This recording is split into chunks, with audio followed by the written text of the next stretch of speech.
আজ আমি আপনাদের সম্মুখে পবিত্র কোরআনের মধ্য থেকে একটি আয়াত তেলাওয়াত করেছি।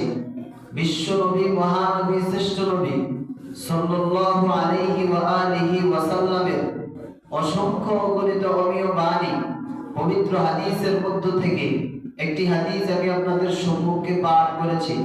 তেলাওয়াতকৃত আয়াতে কারিমা এবং হাদিসে পাকের আলোকে সহিহ তরিকায় ইখলাস ও রুহানিয়তের সমন্বয়ে আমাকে কিছু কথা বলার জন্য আপনাদেরকে আমলের নিয়তে শুনবার মতো সেই হিম্মত, তৌফিক, ধৈর্য আল্লাহ রাব্বুল আলামিন দান করুন। মহব্বতে পড়ি আমিন। আজ আল্লাহ রাব্বুল আলামিন এমন একটি আজ আমাদের রাত্রি দান করেছেন, হায়াত দান করেছেন, যেই রাত্রি এত ফজিলত। হাদিস শরীফে রাসূলুল্লাহ সাল্লাল্লাহু আলাইহি ওয়া আলিহি ওয়াসাল্লাম এই রাত্রির অনেক সুন্দর ফজিলত বর্ণনা করেছেন। দ্বিতীয়ত, পৃথিবীর সমস্ত মানুষকে খুশি করা বান্দার জন্য কঠিন, কিন্তু আল্লাহ রাব্বুল আলামিনকে খুশি করা বান্দার জন্য সহজ। আজকের আলোচনার মূল মাকসাদে হচ্ছে বান্দার মন সন্তুষ্ট করা কঠিন আর আল্লাহ রাব্বুল আলামিনকে খুশি করা সহজ। আল্লাহ রাব্বুল আলামিন বলেন, মান আমিলা সলিহান ফালিনাফসি ওয়া মান আসাআ ফাআলাইহা। যে ব্যক্তি ভালো কাজ করবে, নেক আমল করবে, সেটা তার নিজের জন্য। ওয়া মান আসাআ ফাআলাইহা, আর যে ব্যক্তি অমঙ্গল অন্যায় কাজ করবে, আলাইহা, এটা তার উপরেই বর্তাবে। ওয়া মা রাব্বুকা বিযাল্লামিন লিল আবিদ। আল্লাহ তাআলা বলেন, ওয়া মা রাব্বুকা বিযাল্লামিন লিল আবিদ। আল্লাহ তাআলা বান্দার ব্যাপারে সামান্য পরিমাণ জুলুমকারী নন। হাদিস শরীফে রাসূলুল্লাহ সাল্লাল্লাহু আলাইহি ওয়া আলিহি ওয়াসাল্লাম ইরশাদ ফরমান, মান লাম ইয়াসআলিল্লাহা ইয়াগদাব আলাইহি। যে ব্যক্তি আল্লাহ রাব্বুল আলামিনের কাছে চায় না, আল্লাহ তাআলা তার উপর রাগান্বিত হন।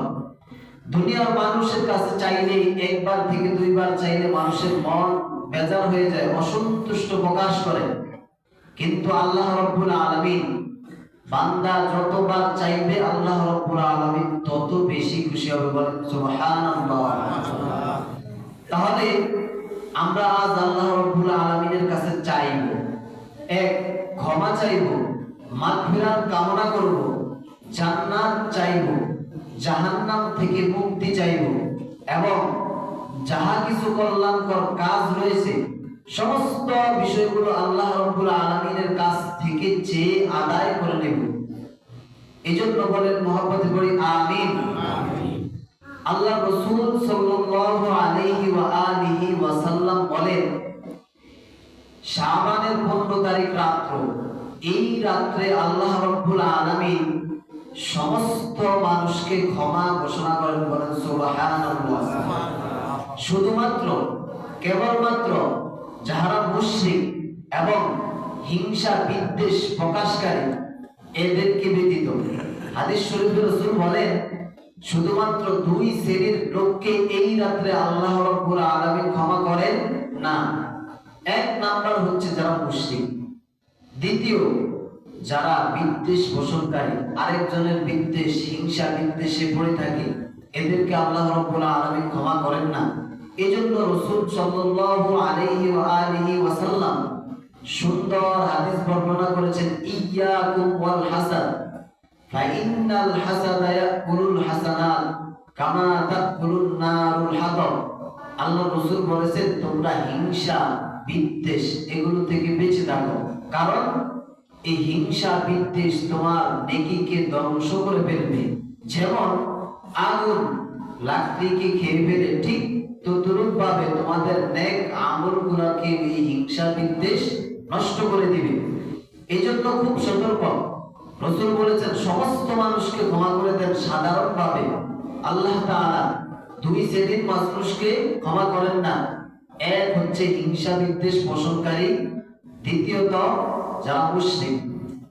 এবার রাসূল সাল্লাল্লাহু আলাইহি ওয়া আলিহি ওয়াসাল্লাম ইরশাদ ফরমান, আন আলী রাদিয়াল্লাহু আনহু قال قال رسول الله صلى الله عليه وآله وسلم إذا كانت ليلة النصف من شعبان فصوموا ليلها فقوموا ليلها وصوموا نهارها فإن الله ينزل فيها لغروب الشمس إلى سماء الدنيا فيقول ألا من مستغفر فأغفر له ألا من مسترزق فأرزق له ألا من مبتلى فأعافيه ألا كذا حتى تطلع الفجر।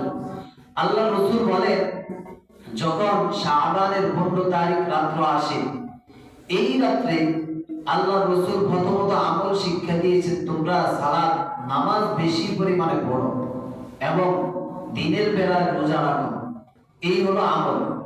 দ্বিতীয়ত আল্লাহ রাসূল বলেছেন, ফাইন্নাল্লাহা ইয়ানজিলু ফিহা লিগুরুবিশ শামস, আল্লাহ তাআলা যখন সূর্য অস্ত দেয় সাথে সাথে প্রথম আসমানে, দুনিয়ার আসমানে এসে হাজির হয়, অর্থাৎ আল্লাহর রহমতগুলো প্রথম আসমানে এসে হাজির হয় একদম ফজর পর্যন্ত, এবং ফেরেশতাদের মাধ্যমে ঘোষণা করতে থাকে, আলা মিন মুস্তাগফিরিন লি ফাআগফিরুলা, কেউ কি আসো আমার কাছে ক্ষমা চাইবা, আমি ক্ষমা করে দেব।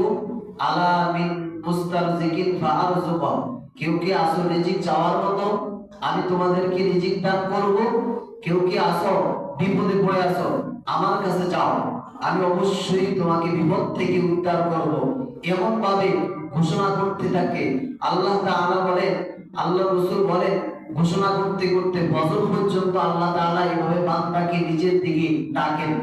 আল্লাহ রাসূল হাদিস শরীফে সুন্দর আরেকটা হাদিস বর্ণনা করেছেন।